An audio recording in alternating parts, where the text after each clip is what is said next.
Blaž Janc, čestitke za res visoko zmago v dvorani Tabor v Mariboru, 8 vaših zadetkov, tudi najučinkovitejši igralec tekme, verjetno z vseh teh vidikov popolna tekma. Ja, res je.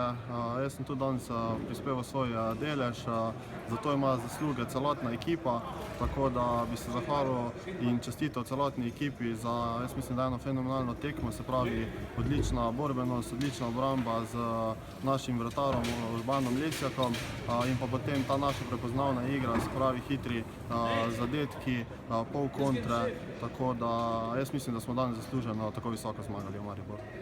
Čemu pripisujete dejstvo, da ste se tako hitro dvignili v sami igri po remiju v Ribnici, potem dve zares visoki, zelo zanesljivi zmagi proti Kopru in v Mariboru? Jaz mislim, da je bila tu največja sprememba v naših glavah. Tako se je to že videlo na treningih, takoj po tistem remiju v Ribnici, in jaz mislim, da smo zdaj pravi tudi v glavah. Borbenost je na visoki ravni in jaz mislim, da s takšno igro moramo sedaj graditi in to nam je neko vodilo za naprej.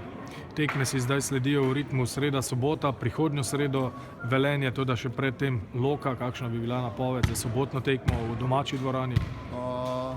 Igramo proti Loki, neugodna ekipa, pa vendar mislim, da če bomo mi pravi, se pravi z glavami pri stvari, s takšno borbenost igr, s tako borbeno predstavo kot na tekmi z Mariborom in Koprom, ne bi smelo biti prevelikih težav, tako da vsi se že veselimo tekme in se pravi zmaga v soboto.